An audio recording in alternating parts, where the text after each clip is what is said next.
Hello everyone, আসসালামু আলাইকুম। শিরিনস ব্লগে সবাইকে স্বাগতম। ছোট্ট একটি রাতের ভিডিও আপনাদের সাথে শেয়ার করলাম। আশা করি ভিডিওটি সবার ভালো লাগবে। একটু অসুস্থতার কারণে শর্টকাট করে রান্না করে নিচ্ছি। রাতের রান্না দিয়ে দিলাম আদা, রসুন, পেঁয়াজ কুচানো, আর হাতে লবণ, হলুদ, মরিচ,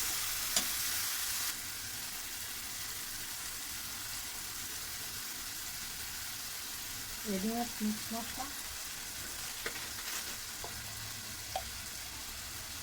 গরম মশলা, সব মশলাগুলো কষিয়ে নিচ্ছি। দিয়ে দিচ্ছি একসাথে মুরগির মাংস, চনার ডাল, আর হচ্ছে মাদারের ভাগে 2টা আলু। এগুলো একবারে ধুয়ে দুপুরবেলা রেখে দিয়েছিলাম নর্মাল ফ্রিজে।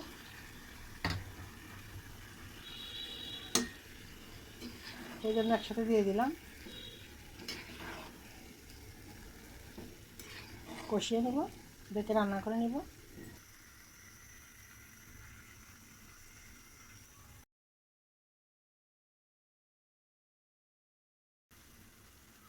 দেখে রান্না করে নিব। ভাতও মোটামুটি রান্না হয়ে গেছে, নেড়ে চেড়ে ডেকে দিব।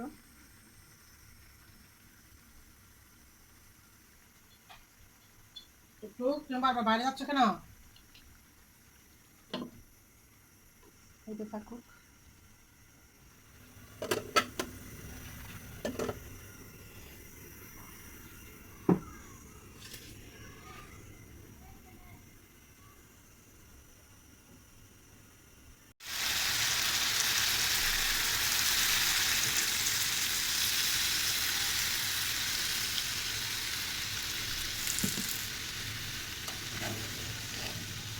চনার ডালের মধ্যে গরম পানি দিলে চনার ডাল কম ফুটে রাবারের মতন শক্ত হয়ে থাকে। চনার ডালের মধ্যে নর্মাল পানি দিলে তাড়াতাড়ি ডাল ফুটে যায়। আমি একবারে গলে যাওয়া বাত্তা ডাল খাইতে পারি না, এটা মোটামুটি একটু কচকচে করে সিদ্ধ হওয়ার মতন করে রাখবো। না, বুক লাগছে। তোমার জন্য মাংস সিদ্ধ দিছি তো। এই যে ভাতগুলো হয়ে গেলে তারপর ভাত মাখিয়ে দিব।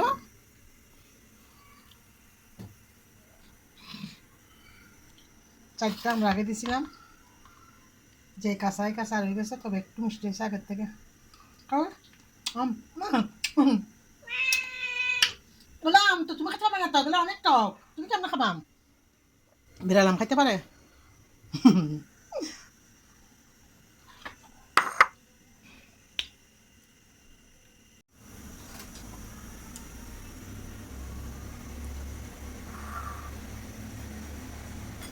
খাবি না? টক মিষ্টি।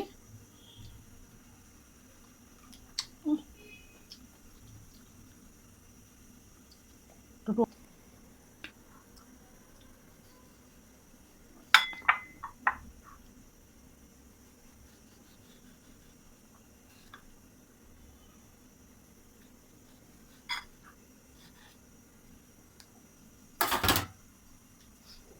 তুমি এখানে কেন উঠছো? টুক ভাবি ম্যাঙ্গো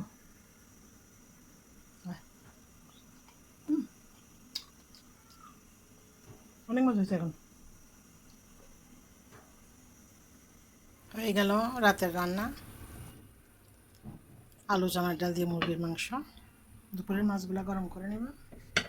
ভাত রান্না হয়ে গেল, বিড়াল 2টাকে খাইয়ে দিয়ে আসলাম। এতো রাতের রান্না পর্যন্ত।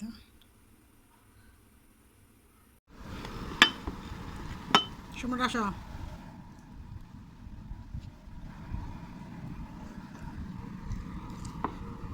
টুকটুক পরোটা খাচ্ছে। না,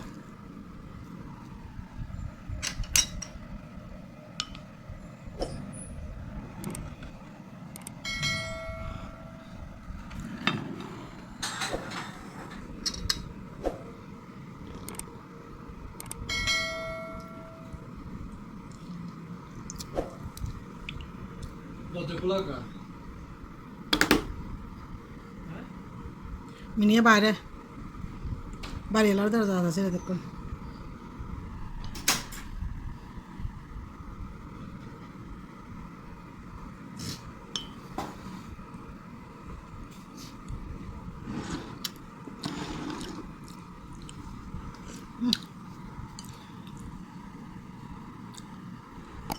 খুব টেস্টি লেবু দিবি না